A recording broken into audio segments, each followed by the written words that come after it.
think every sprint car racing fan will learn something in this video. Ever since Sydney's 43-year-old speedway, Valvoline Raceway, was announced to be shut down, speedway fans from all over have hoped the 460-metre clay track would be replaced with a brand new world-class facility. Whilst the replacement track, Eastern Creek Speedway, was supposed to open in September of 2021, ECS finally held its opening night in March 2022 to a packed house. Happy days, right? Not quite. Since then, the racetrack has struggled with unprecedented drainage issues. Rather than just criticize the promotional team for what seemed to be a very unusual situation, I caught up with track co-promoter John Kelly to talk about how he first noticed the track problems.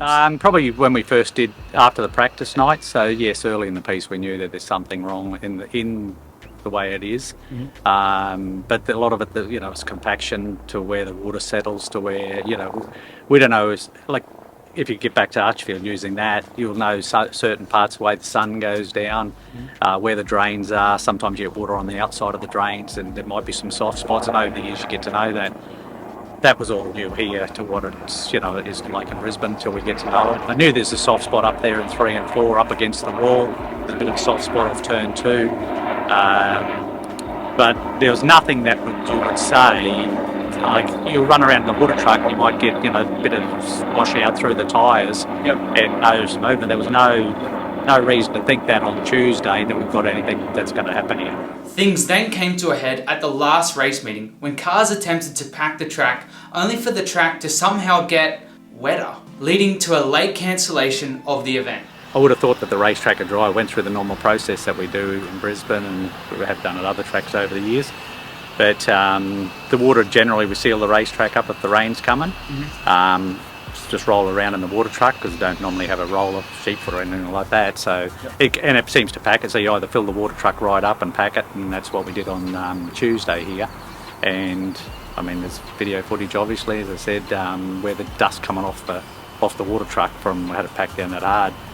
We then had rain on Wednesday and Thursday, and Friday morning probably till around maybe 12 o'clock, a light mist on Friday, nothing major, but we had the sun out here on Friday. And the sun was out, not in the morning on Saturday because it was low fog here in New South Wales, and but by lunchtime certainly we had full sun. Like Archfield Speedway, when we've done things there, we've been flooded, and 3 days later you can race. So it was a surprise, but what happened is the water just kept coming up. It's the way the drainage system is here. The water just kept coming up and up and up and up. I've never seen anything like it in my life, so it was quite surprising. But we tried to run it in thinking that the track's just snotty on the top.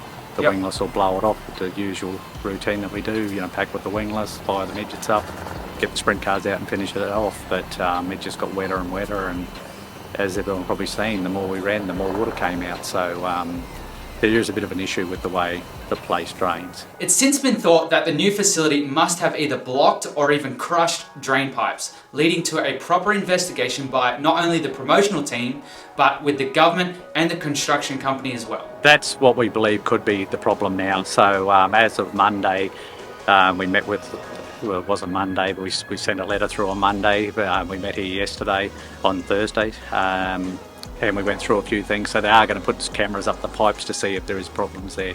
So at least we're starting to get somewhere as far as trying to work out where the problem is. We're getting a lot of love there for quite a while, but during this week I think it's finally come to a head where they've acknowledged that we have a problem, and that's why they decided to put cameras in there, just have a look and see why the water's not getting away. And I had a few more drains in the infield here to try and get the water out, clean the barriers around the bottom here of the racetrack. So yes, we're looking forward to having another go. What is important to remember is that this racetrack is expected to be around for many decades to come. So I was keen to hear if John thought that a permanent fix meant the entire surface needed to be dug up. Certainly wouldn't hurt to do that, but we had a few different guys that come in during the week that are in the construction industry, and I think we can work on that. The surface itself, the clay surface, is good. The clay, there was talk that the clay was the wrong clay. Not the wrong clay, the clay's fine. It's probably still wet and moist. It's not binding together properly. They said they did the compaction here when they built the facility. I still have doubts whether it was compacted correctly, but time will tell. Bottom of the racetrack's been where our problems has been, within reason, in turns 1 and 2. 3 and 4, not so much on the bottom, it's on the top on 3 and 4. Once again, comes down to compaction, really. Yeah. So, like I said, we've been compacting, and thinking that you've got it reasonably right, because it's. And then when we get a lot of rain, even though last week there was only 40 mil of rain here. Yeah. Where that March show that we ran the opening night, there was 350 or something mils of rain, and we didn't have the problem. So the more we're getting, the more rain. You had a lot in New South Wales. The more rain we're getting, it's just obviously not getting out of here. It's actually just retaining all the water. A build that was originally meant to cost $40 million is now said to be around double that, with more changes meaning more money being spent. A cost that will surely be covered by the people assigned to build what was meant to be a world-class facility. Well, we hope they're going to do it, because obviously it'll be a costly exercise, and that's what I made a point of. You know, we started a $40 million, $70 million, $80 million investment here. Yep. If you've got to spend another $10 or $20 million to get it right, it's got to be spent. I was keen to know what John thought of the surface itself, what other materials were included, and how it was laid. The surface, like I said, I think the clay's right. The surface, the shape's good. The track itself, it's a good shape racetrack, all that sort of thing. Like it probably comes down, I believe, it's still the compaction that went on, you know, whether it was right or wrong, and we can sit there and argue that. I was here the week leading into our first practice back in December, and certainly they were still putting the catch fence up and the racetrack wasn't down. That was probably on Wednesday. And we had to lay the track, and I got on it on Thursday night, pretty well Thursday night. We were having a practice at 9 o'clock in the morning to final trim it. Well, originally they said they put like a road base down the bottom, which is what they used when this construction site phase was going on. You've probably seen the machines and all the vehicles out there, the cranes and everything working off that. So that was a pretty hard base. And the way it was to go down was then it was going to be 200 mil of, there was going to be 500 mil of clay from the retaining wall on the infield out to the racetrack.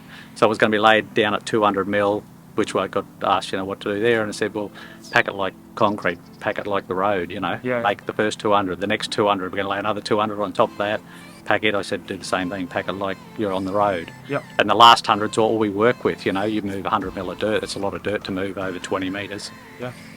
So that's where my doubts are, whether that phase went the way it was supposed to, that's for sure.